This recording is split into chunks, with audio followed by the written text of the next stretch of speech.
What happens when a man who can buy anything meets a woman who has lost everything? Ethan Sterling, a titan of industry, with a net worth that eclipsed small nations, saw the world in numbers and assets. People were just variables in his equation for success. So when he met Sophia, a waitress in a quiet, upscale restaurant, he saw nothing. A ghost in an apron, a temporary fixture in his gilded world.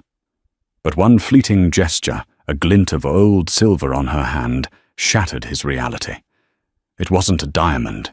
It was a declaration, a symbol of a power so ancient and deep it made his billions look like pocket change.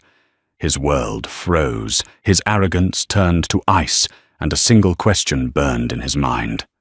Who was this woman? The heir in Aurelia, a restaurant so exclusive it disdained a sign was thick with the scent of money and saffron. It was a carefully curated atmosphere designed to soothe the egos of men like Ethan Sterling. For Ethan, founder and CEO of Sterling Global Enterprises, the world was a series of transactions, and tonight's was a multi-billion-dollar acquisition of a rival tech firm. He sat opposite Daniel and Robert Petrov brothers and co-founders of the firm, their faces a mixture of avarice and intimidation. For Ethan, this was just another Tuesday. He exuded an aura of predatory calm, his suit a bespoke creation by a tailor whose name was whispered only in the most elite circles, was the color of a midnight sky. His watch, a Patek Philippe Grandmaster chime, was a subtle but obscene display of wealth. It didn't just tell time, it declared his mastery over it. He viewed the world through a lens of cold, hard logic. Emotions were liabilities. People were assets or obstacles. There was no in-between. "The valuation is firm, gentlemen," Ethan said, his voice a low, smooth baritone that brooked no argument. He swirled the amber liquid in his glass, the 1968 Glenfiddich, costing more than the monthly salary of anyone working in the kitchen. "My offer is more than generous.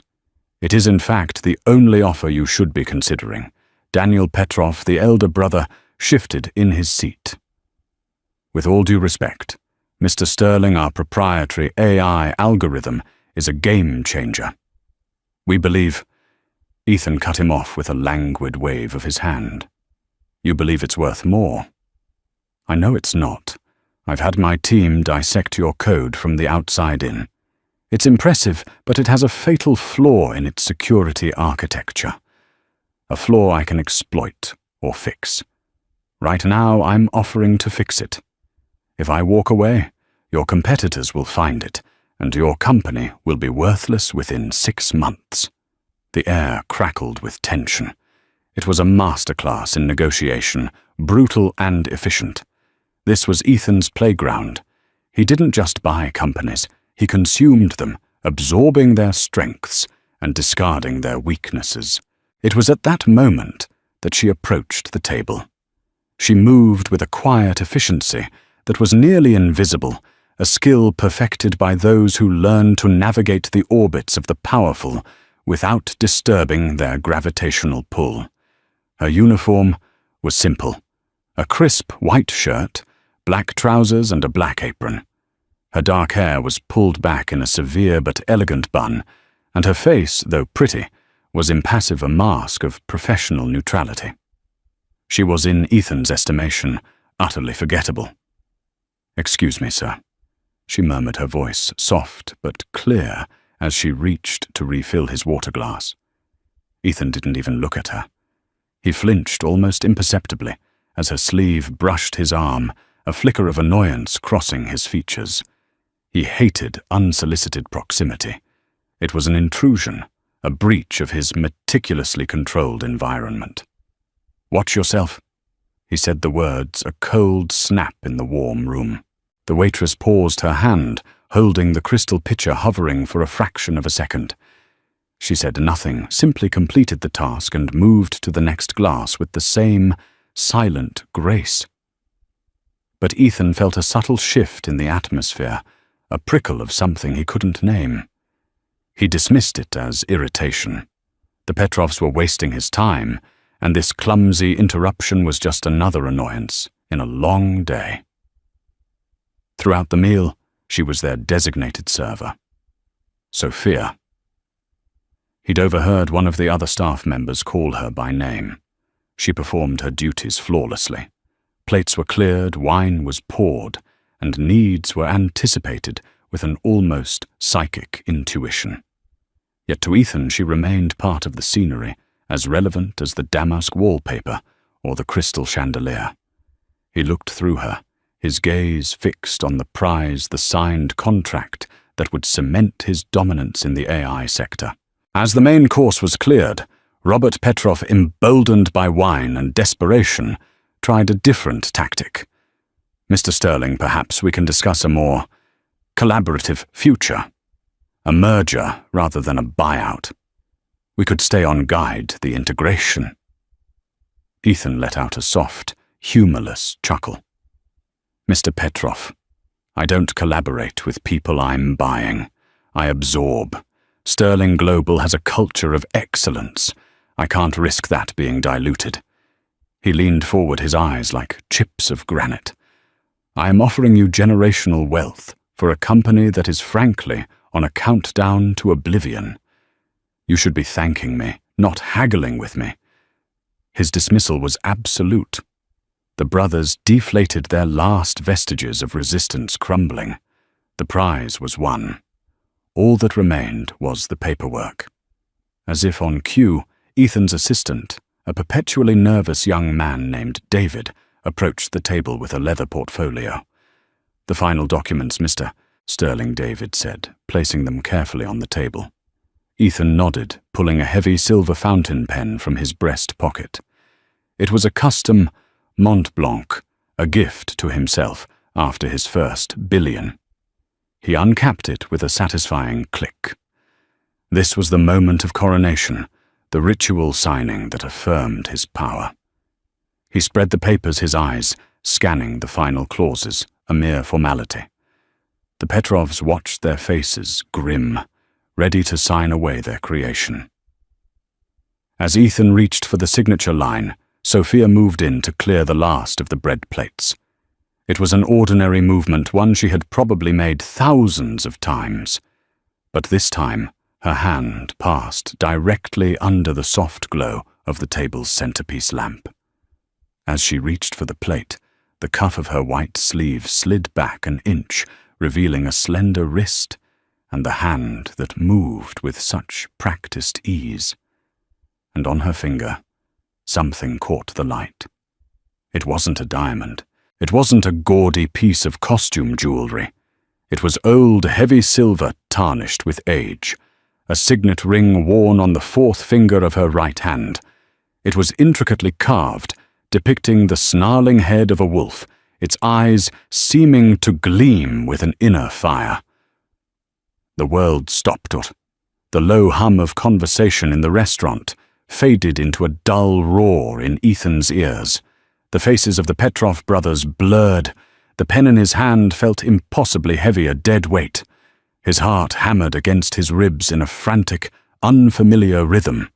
He stared at the ring, his mind a maelstrom of disbelief and a chilling, long-buried recognition. That crest, that wolf. It was impossible. It couldn't be.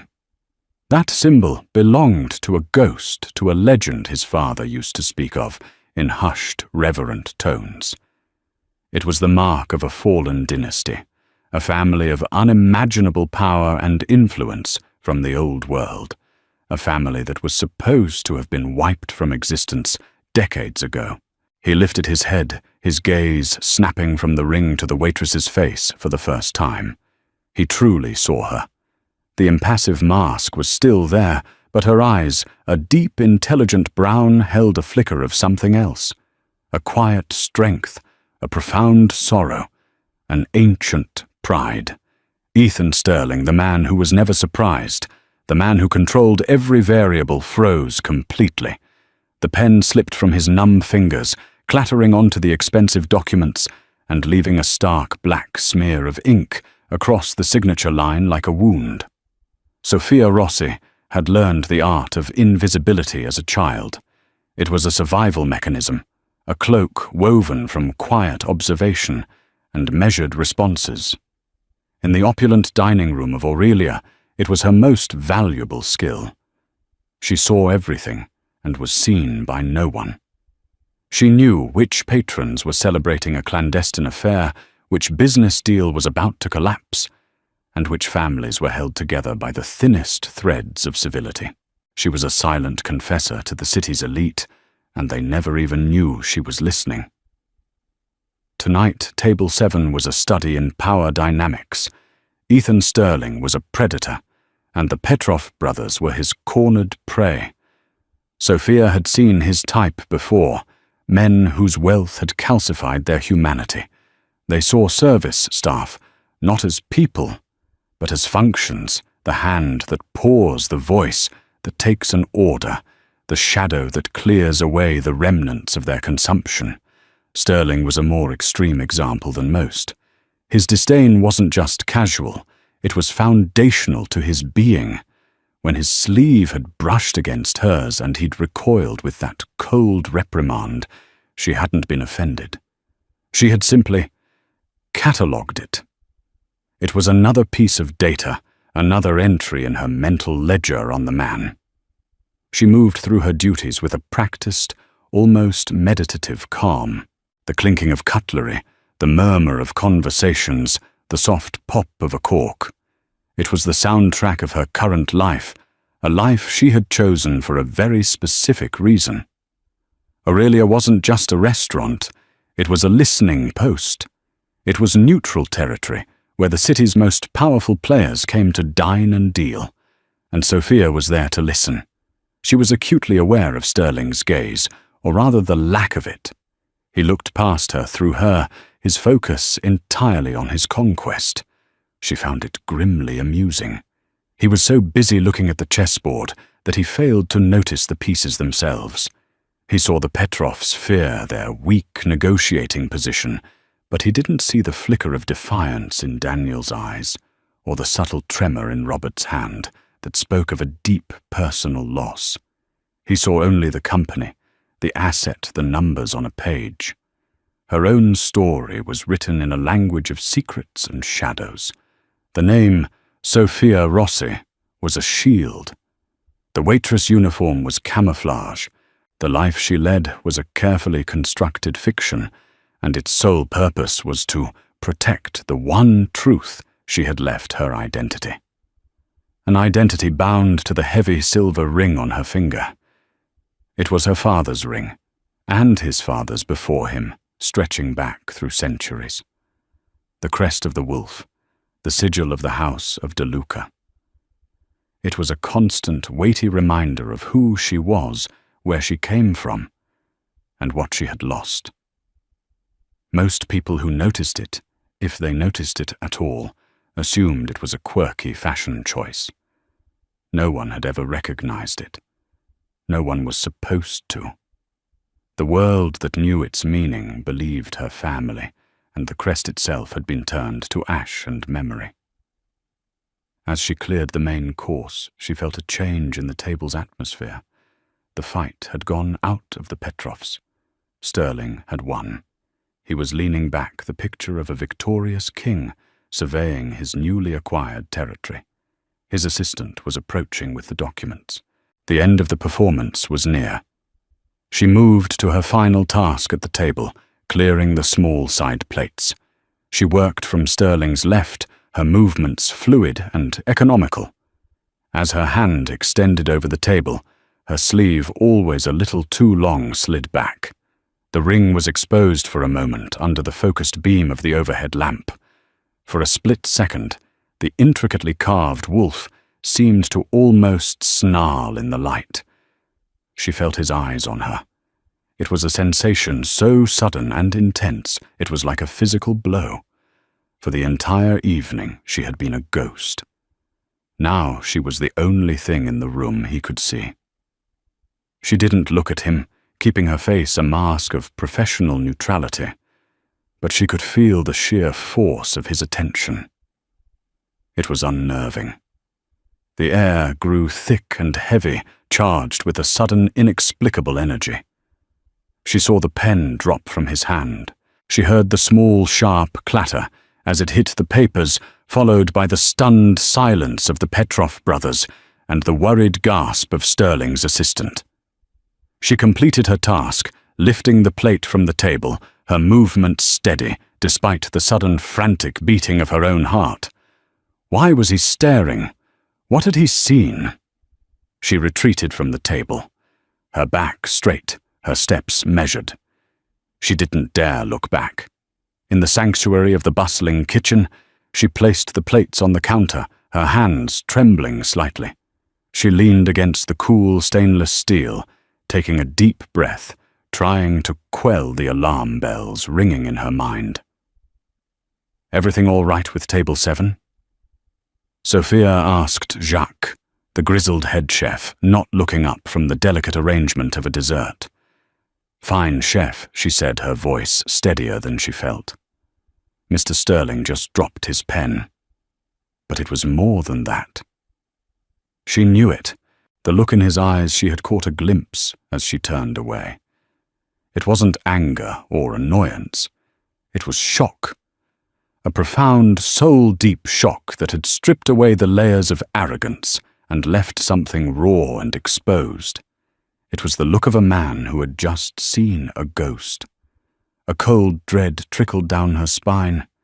For years she had lived in the shadows, carefully maintaining her cover. Had she made a mistake? Had she become careless? The ring was a risk, she had always known that. Her guardian Matteo had warned her against wearing it. "It is a beacon, Sophia," he had said, using her true name. "To those who know it, is a light in the darkness." But light attracts moths, and it also attracts predators. But she couldn't bear to take it off. It was her last tangible link to her parents, to her heritage. It was her promise to them. She busied herself with polishing silverware, her mind racing. Who was Ethan Sterling, really? She knew his public profile, of course. A ruthless tech mogul, a self-made billionaire who had clawed his way to the top. But no one knew everything about anyone. What connection could he possibly have to a fallen Italian dynasty? Was it possible he knew, after all these years, had her past finally caught up with her, in the most unlikely of places, on the hand of a man who hadn't even deemed her worthy of a single glance? The rest of her shift stretched before her like a tightrope walk over a canyon. She had to return to that table. She had to face the man whose world had just been rocked by the ghost on her finger. The ink blot on the contract spread slowly, a dark starburst on the pristine white paper. It was a perfect metaphor for the chaos that had just exploded in Ethan Sterling's mind. The clatter of the fallen pen seemed to echo in the cavernous silence that had enveloped their table. Daniel and Robert Petrov stared first at the ruined document, then at Ethan. His face was pale, his eyes wide and locked on the retreating figure of the waitress. The mask of cold authority had vanished, replaced by a stunning vulnerability. He looked like a man who had been struck by lightning. Mr. Sterling Daniel ventured his voice, hesitant. Is everything all right?" Ethan didn't respond. He couldn't. His thoughts were a tangled mess of images and words, a flood of memories he had long since relegated to the attic of his mind. The crest of the wolf, Il Lupo. He could almost hear his father's voice, low and grave, or telling him stories, not of fairy tales, but of power of old families, who played a different game with different rules. They weren't kings or presidents. Ethan, his father, William Sterling, had once told him a rare moment of connection between the two stern, ambitious men. They were something older. Their influence was in the blood in the land. They were kingmakers. The De Luca family was the greatest of them all, but they are gone now, consumed by their own pride and the jealousy of lesser men. Ethan had dismissed them as the romantic ramblings of an old man, tales of a bygone era. that had no relevance in his world of silicon and stock options. Old power was quaint, new power was absolute, and he was its architect. Yet here it was, the symbol from those stories, not in a dusty book, but on the hand of a waitress named Sophia. The name meant nothing. The ring meant everything. He finally tore his gaze away from her and looked at the stunned faces opposite him. He needed them gone. Now. The carefully constructed reality of the evening had been irrevocably broken, and he couldn't process this impossibility with an audience. He took a deep, shuddering breath and reassembled his composure piece by piece. The mask settled back into place, but it was a brittle imitation of the original. "My apologies, gentlemen," he said. His voice strained. A sudden, dizzy spell. "We will conclude this tomorrow." He gestured to his assistant, who was hovering anxiously. "David, see the Messrs. Petrov out. Arrange for their car." "But the contract," Robert began, pointing at the ink-stained papers. "The contract can be reprinted." Ethan snapped his patience. "Gone." "The deal stands. We will sign in my office. 10 a.m. Do not be late." It was a dismissal as clear and sharp as the cut of a diamond. There was no room for argument. David flustered, but Efficient quickly ushered the bewildered brothers away from the table, their quiet protests swallowed by the restaurant's ambient noise. Now he was alone. The table was a wreck of half-eaten desserts and abandoned glasses. He felt a desperate, urgent need to see her again, to confront her, to demand answers. He scanned the dining room, but she was gone, likely having retreated to the sanctuary of the kitchen. He signaled for the manager, a portly man named Gerard, who scurried over his face, a mask of professional concern. "Is everything to your satisfaction, Mr. Sterling? I do apologize for any inconvenience." The waitress Ethan said, his voice low and intense. "The one who was serving my table. Sophia. I need to speak with her." Gerard's face tightened. "Sir, our staff are not permitted to fraternize with the guests. It is a strict policy." Ethan reached into his jacket and pulled out a slim black credit card, the Centurion card from American Express, made of anodized titanium. He placed it on the table. "I'm not asking to fraternize with her. I am asking to speak with her. It is a matter of extreme importance. Settle the bill for my party and add a $20,000 tip for the inconvenience. Then send Sophia to me." Gerard's eyes widened at the sum. It was more than his monthly mortgage payment. His professional principles evaporated in the face of such overwhelming financial persuasion. Of course, Mr. Sterling. Right away. I will send her to your table immediately." Ethan waited. The seconds stretched into an eternity. His mind raced, trying to formulate a plan, a line of questioning. How did one interrogate a ghost? What could he even ask? "Excuse me, I believe you're wearing the signet ring of a supposedly extinct European dynasty. Care to explain?" It sounded insane. Then he saw her approaching. She walked with the same quiet poise, but he could see a tension in her shoulders that hadn't been there before. She stopped a respectful distance from the table, her hands clasped behind her back. She didn't look at him directly, her gaze fixed somewhere over his left shoulder. "You wish to see me, sir?" She asked, her voice a soft, controlled murmur. "Yes," Ethan said. He gestured to the chair opposite him, the one Daniel Petrov had just vacated. "Sit." She hesitated. A flicker of defiance crossed her face. "Sir, I am not permitted." "Sit down," he commanded, his voice edged with an authority that was almost physical. This time she complied, perching on the edge of the velvet chair, looking utterly out of place in her simple uniform amidst the opulence she was paid to maintain. He stared at her, the silence stretching between them. He was searching for a clue, a hint of the noble blood his father had spoken of. He saw a young woman with weary, intelligent eyes and a jaw set with a determination that seemed at odds with her profession. Finally, he spoke, his voice barely a whisper. The ring. Her gaze dropped to her hand, which she had rested in her lap. She instinctively curled her fingers over it, a protective gesture. "It was my father's," she said simply. Her voice was calm, but he could hear the faint, underlying tremor. "Your father's name?" Ethan pressed. "Antonio Rossi," she replied, her voice even. A lie. He knew it was a lie, but he didn't know how he knew. It was a gut feeling, a primal certainty. Rossi was a common name, a safe name, the name of a nobody. But the woman before him was not a nobody. And he was a stonemason, she said, the lie compounding. He was a good man. He died many years ago. Ethan leaned forward, his elbows on the table, his hands clasped together.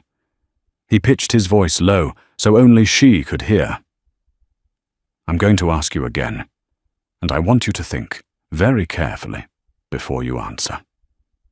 Where did you get that ring?" Her eyes finally met his. For the first time, he saw past the waitress's mask. He saw fire. He saw a deep ancestral pride that had been banked but never extinguished. "I already told you," she said, her voice now laced with steel. "It was my father's. It is a family heirloom." "What family?" he demanded. "What is the name of the family that Crest belongs to?" She stared at him, her expression unreadable. The silence was a battlefield, a contest of wills. He was a man used to getting what he wanted, to people crumbling under the weight of his power. But she did not crumble. She held his gaze unblinking. "I think you already know," she said softly, and in that moment, the power dynamic between them shifted irrevocably. The billionaire and the waitress ceased to exist.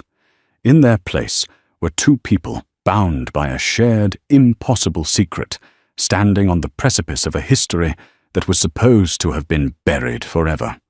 The restaurant, which had felt like his personal kingdom only an hour before, now seemed like a hostile alien landscape. Ethan felt exposed, vulnerable, in a way he hadn't since he was a penniless teenager, vowing to conquer the world that had cast him aside. The woman sitting opposite him, Sophia, had upended his universe with 4 quiet words. "I think you already know." It wasn't an admission, but it was a confirmation. She knew what the ring was, and she knew that he knew. His mind, usually a sharp instrument of logic and calculation, was struggling to keep up. The De Lucas, a family whispered to have once held the puppet strings of European finance and politics, operating from the shadows, with a reach that defied borders and governments. They were legends, cautionary tales told to ambitious young men like himself about the hubris of old power. His father had been obsessed with their story, with their sudden, catastrophic fall from grace. A series of financial disasters, political scandals, and a final tragic accident that claimed the last known heirs, the entire line extinguished in a single generation. Or so the world believed. "That's not possible," Ethan breathed the words meant for himself as much as for her. "They're all gone."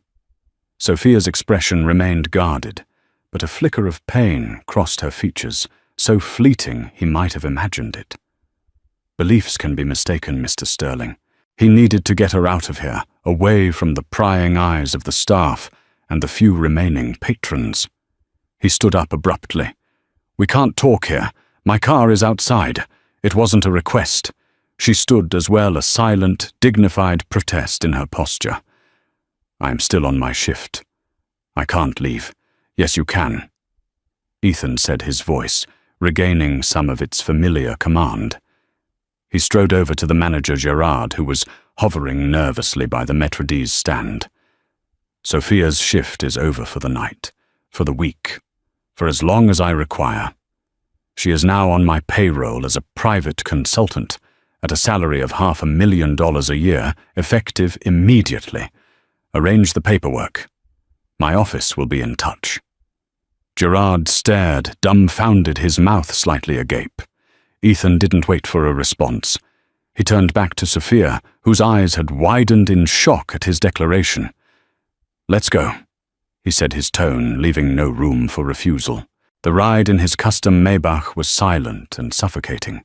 The car, normally a sanctuary of leather and polished wood, where he could control every aspect of his environment, felt like a cage. Sophia sat as far from him as possible, her hands clasped in her lap, her gaze fixed on the rain-streaked cityscape flashing past the tinted windows. Ethan watched her reflection in the glass. Who was she? Was she a con artist? Had she somehow acquired the ring and crafted an elaborate story, but his gut, the instinct that had made him a billionaire, told him no. There was an authenticity to her, an ingrained nobility that couldn't be faked. It was in the way she held her head, the quiet resolve in her eyes. It was the bearing of someone who knew her own worth, regardless of her circumstances. The car purred to a stop in the private underground garage of his penthouse, a triplex palace in the sky that afforded him a god's-eye view of the city. He led her to the elevator, which opened directly into the living area of the apartment. The room was vast and minimalist, with floor-to-ceiling windows on 3 sides. It was a monument to modern wealth, beautiful, but sterile. Sophia stepped inside and paused, her gaze sweeping over the cold, impersonal space. She seemed unimpressed, her focus inward. Drink Ethan offered, moving to a bar stocked with bottles that were works of art. "No, thank you," she said. He poured himself a generous measure of scotch, the sharp burn a welcome anchor in the sea of his confusion. He turned to face her. "I want the truth. All of it." "Who are you?" She finally looked at him, her expression a mixture of weariness and defiance. "My name is Sophia Rossi. I am a waitress. Everything else is in the past. The past has a funny way of not staying there," Ethan shot back. "That ring on your finger isn't the past. It's the present. It's sitting in my living room. That crest belonged to the DeLuca family." "Are you a DeLuca?" She flinched at the name, a clear, undeniable reaction. She took a deep breath as if steeling herself. "That name means nothing anymore. It's just a story. It's not just a story to me," he said, his voice rising, the frustration boiling over. "My father, he spoke of them. He spoke of their fall. He called it the great tragedy of the modern age. He believed they were betrayed." At the word betrayed, Sophia's composure finally cracked. A shadow of immense grief passed over her face. She sank onto one of his stark white sofas, her body seeming to fold in on itself. "He was right," she whispered, her voice choked with an emotion she could no longer contain. They were. Ethan's anger evaporated, replaced by a sense of awe and a dawning, terrible understanding. He sat in the armchair opposite her, the gulf between them now filled with the weight of a hidden history. "Tell me," he urged, his voice softer now. "Please." She was silent for a long time, her gaze distant, lost in a memory he couldn't see. When she finally spoke, her voice was flat, hollowed out by loss. "My name, my real name, is Sophia DeLuca." The name hung in the air, freighted with the power and tragedy of a fallen empire. "The ring was my father's. I am the last of his line." She recounted the story in clipped, detached sentences, as if narrating a film about someone else's life. She spoke of a happy childhood in a Tuscan villa, of parents who were loving but always carried a sense of unease. She spoke of their immense, hidden wealth, not in stocks or companies, but in land art and ancient alliances. And she spoke of their enemies, There was another family, she said, her voice dropping lower. The Falcones. They were new money, ruthless and ambitious. They envied my family's legacy, our influence. For years, they chipped away at our foundations, sowing discord, arranging financial accidents. Ethan felt a chill crawl up his spine. Falcone. Giovanni Falcone. The name was familiar. Terribly familiar. My parents knew they were in danger. Sophia continued, twisting the ring on her finger. They made arrangements to protect me. They created a new identity for me. Sophia Rossi, the orphan daughter of a distant relative. They placed the bulk of what was left of their liquid assets into a series of untraceable trusts, all keyed to this ring. It's more than a crest. It's a key. She finally looked up, her eyes swimming with unshed tears. I was 10 years old when they died. A car accident. A winding road in the mountains. The police said it was brake failure. But we knew. It was the Falcones. They made it look perfect. With my parents gone, the Falcone family absorbed our public assets, our businesses, our reputation. The world believed the De Luca line had ended. I was smuggled out of the country by a loyal family retainer, a man named Matteo, and I became Sophia Rossi forever. Ethan was speechless. The scale of the deception, the tragedy was immense. But one piece of the puzzle burned in his mind, a terrifying point of intersection. Giovanni Falcone, Ethan, said the name tasting like ash in his mouth. I know him. He's the head of Falcone Industries. Sophia nodded slowly. I know. They are an associate of my company. Ethan admitted the confession, feeling like a betrayal. In fact, the Petrov deal. Falcone Industries is a silent partner. They are providing a portion of the financing. Sophia's gaze sharpened her sorrow, momentarily replaced by a cold, hard focus. Why do you think I was working at Aurelia, Mr. Sterling? It's one of the few places in this city where men like Giovanni Falcone and the Petrov brothers meet to do their business. I wasn't just serving them wine. I was gathering information. I was looking for a way to find justice for my family. The room was silent.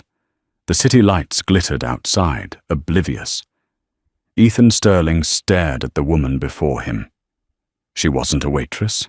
She was a survivor, an heiress in exile, and he, the great predator of the corporate world, had just realized he was a pawn in a much older, much more dangerous game. The first rays of dawn bled across the horizon, painting the sky in shades of grey and bruised purple. Ethan hadn't slept.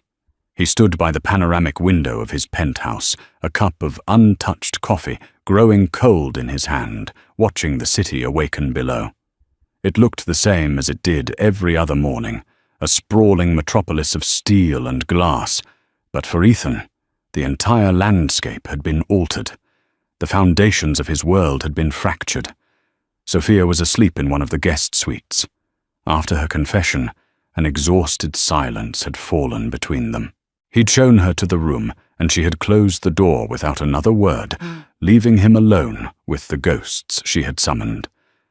Falcone, De Luca. These were not just names anymore. They were opposing forces in a war he now found himself in the middle of. His business, his meticulously constructed empire, was entangled with the very people who had orchestrated the downfall of Sophia's family. The financing from Falcone Industries for the Petrov acquisition was significant. Backing out now would be catastrophic, not just financially, but for his reputation. It would show weakness. And Ethan Sterling never showed weakness. He retreated to his home office, a sleek, minimalist room dominated by a large obsidian desk. He bypassed his usual work and logged into a secure, encrypted server. There he accessed the project files for the Petrov deal. He scrolled through pages of financial data until he found what he was looking for, the signatory for Falcone Industries. Giovanni Falcone. Beneath it was a list of their key executives. One name jumped out at him, Marco Falcone, Giovanni's son. A man known for his ambition and his ruthlessness, a reputation that even Ethan found distasteful. He picked up his phone and made a call. It rang twice before it was answered.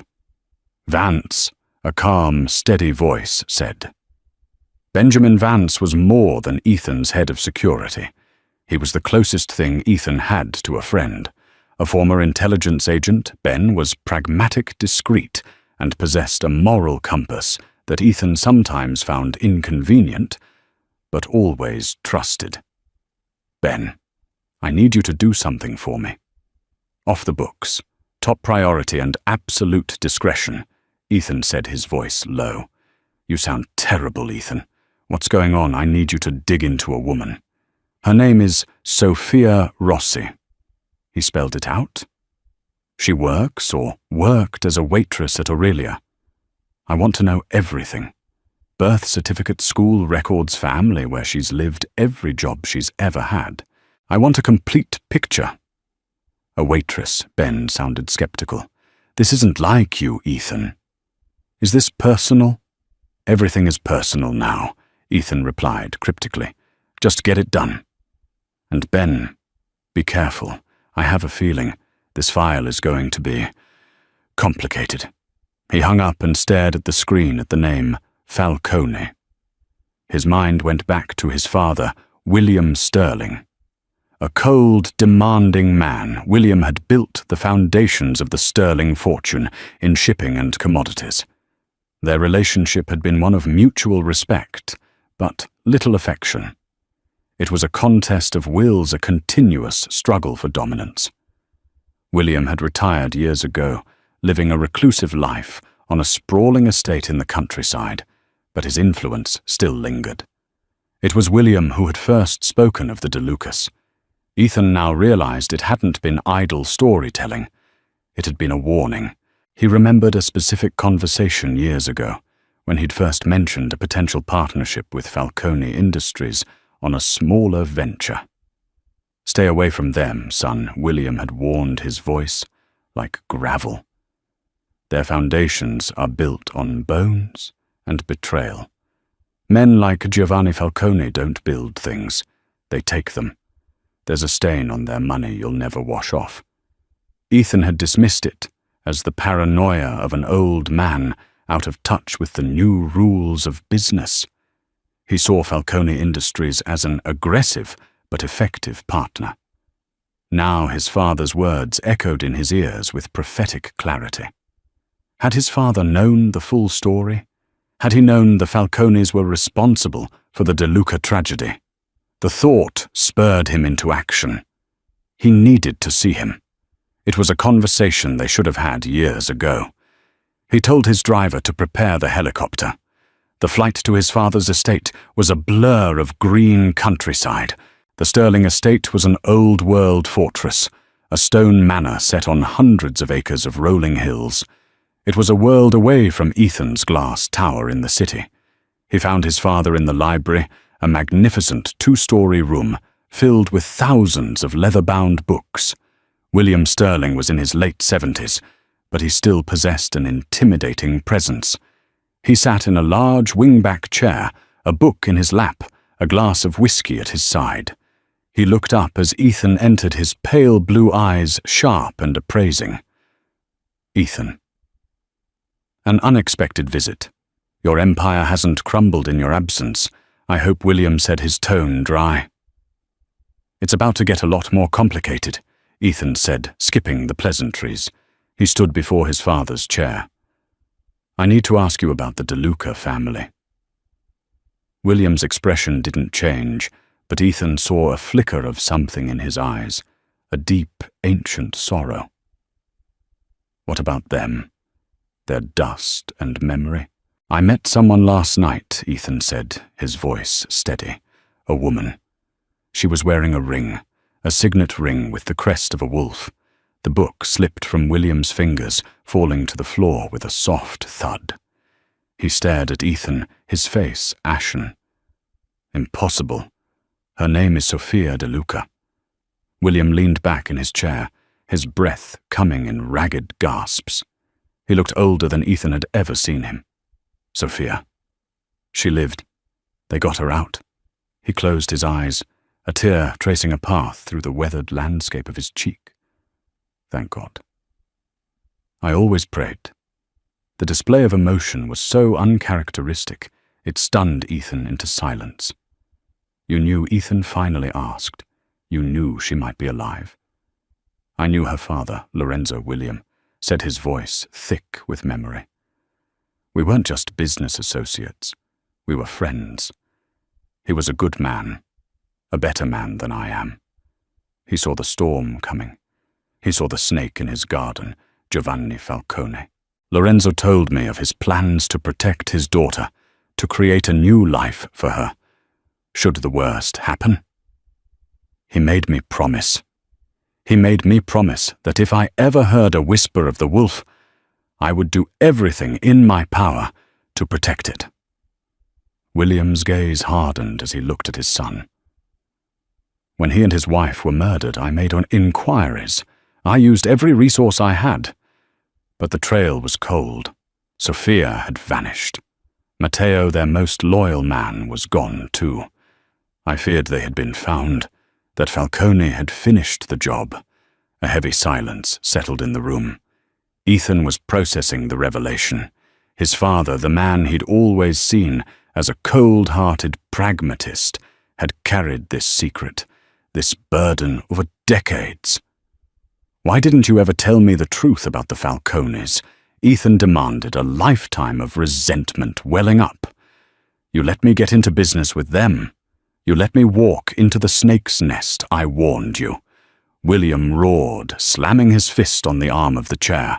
"I told you they were poison, but you never listen. Do you, Ethan?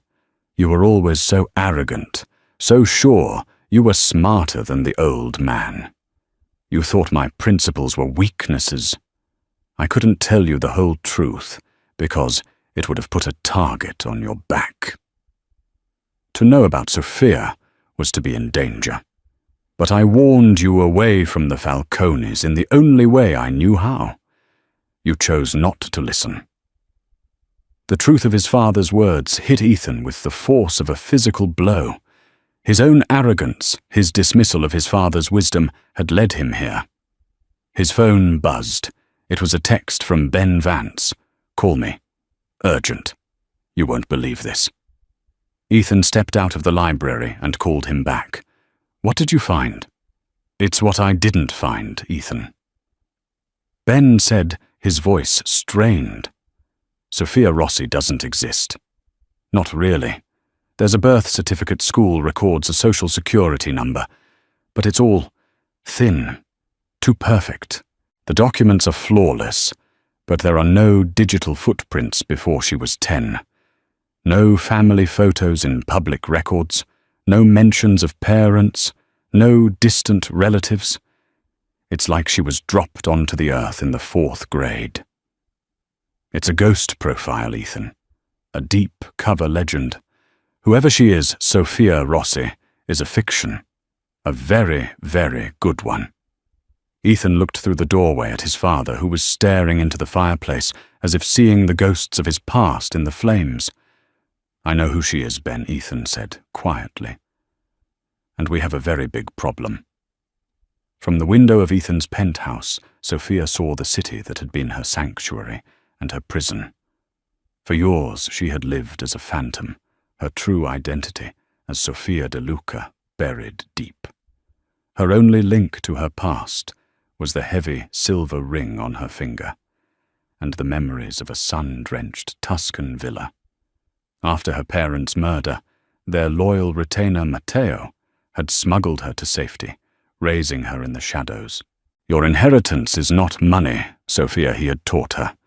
"It is your name and the justice you owe your parents." Before he died, Matteo revealed her father's final strategy. The restaurant Aurelia was a hidden De Luca asset, a listening post where their enemies, the Falcones, felt safe to speak. And so Sofia Rossi became a waitress, She served Giovanni Falcone and his cruel son Marco, biting her tongue while gathering scraps of intelligence.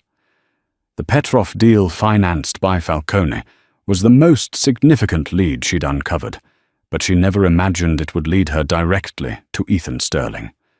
A soft knock on the door broke her reverie.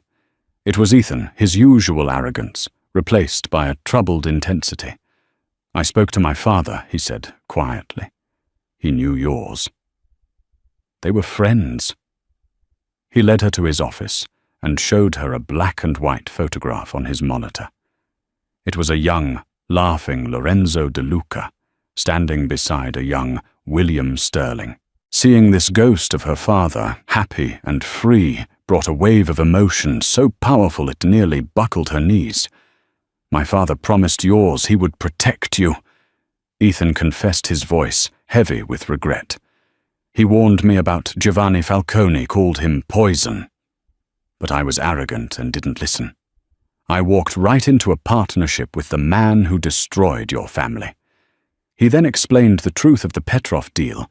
Their AI was a revolutionary logistics system that would give Falcone unprecedented control over global trade. "It's not just about money," Ethan said grimly. "It's about absolute power." Sophia looked from the picture of their fathers to the cold data on the screen. Her solitary quest had suddenly found a powerful, unwitting ally. She met his gaze, seeing the conflict within him. "Your father made a promise to mine," she said, her voice clear and strong. "He promised to protect the wolf. That legacy, it belongs to you now, Ethan." She appealed not to his guilt, but to his honor. She was offering him a chance to redeem his father's promise. In that moment, Ethan's choice became clear. This was not a business decision. It was a reckoning. "Giovanni Falcone isn't getting that company," Ethan declared, his voice cold as steel. "He's going to get a war." The boardroom at Sterling Global was a stage set for the final act. Giovanni Falcone, flanked by his son, Marco, oozed confidence. The Petrov brothers fidgeted, while a team of lawyers shuffled papers. "Ethan, my boy, a pleasure." Giovanni boomed. "A partnership to redefine the future. There will be no partnership, Giovanni." Ethan stated, his voice cutting through the room. "The deal is off." Falcone's smile vanished. "This isn't a negotiation. It's a history lesson. Tell me, do you remember the name Lorenzo De Luca?" A flicker of fear crossed Giovanni's eyes. An old acquaintance. A tragic end. "He was more than that," Ethan countered. "He was a visionary who designed the core architecture of the Petrov's AI almost 30 years ago. Your algorithm," he said, turning to the brothers, "is a digital copy of his stolen work." On the boardroom's main screen, an image of a notebook page appeared, filled with equations and signed El De Luca. "Lorenzo was my father's friend. He sent him his research for safekeeping before he was murdered." "This is a lie of forgery," Marco Falcone snarled. "Is it?"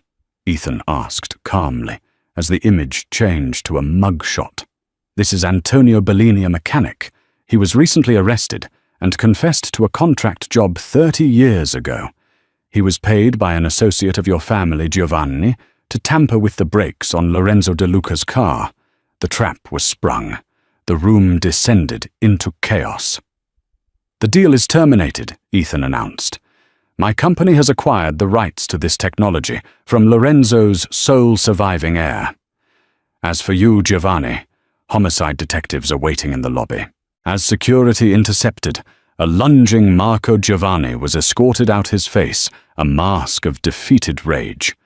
Later, Ethan stood with Sophia in his office. "It's over," she whispered. "It's a beginning," he replied, handing her a file. "The De Luca Foundation. Your father's work, now rightfully yours, will change the world." Sophia smiled, a radiant, genuine smile that washed away years of shadow. "My father said the greatest wealth is a legacy of honor. It seems he was right." Ethan looked at the heiress who had been a waitress and realized she had shown him the meaning of true power.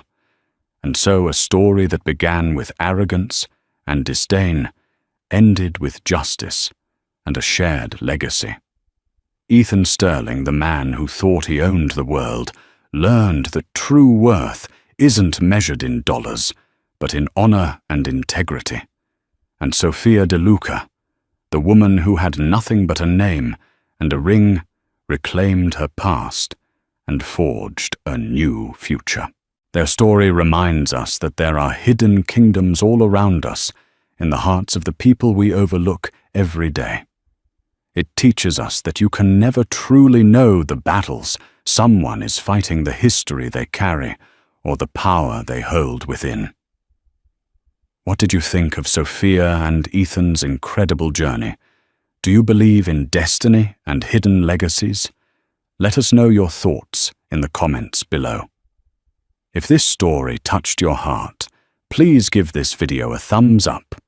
Share it with someone who loves a tale of triumph, and don't forget to subscribe to our channel for more unforgettable real-life stories. Click that notification bell so you never miss an update. Thank you for listening.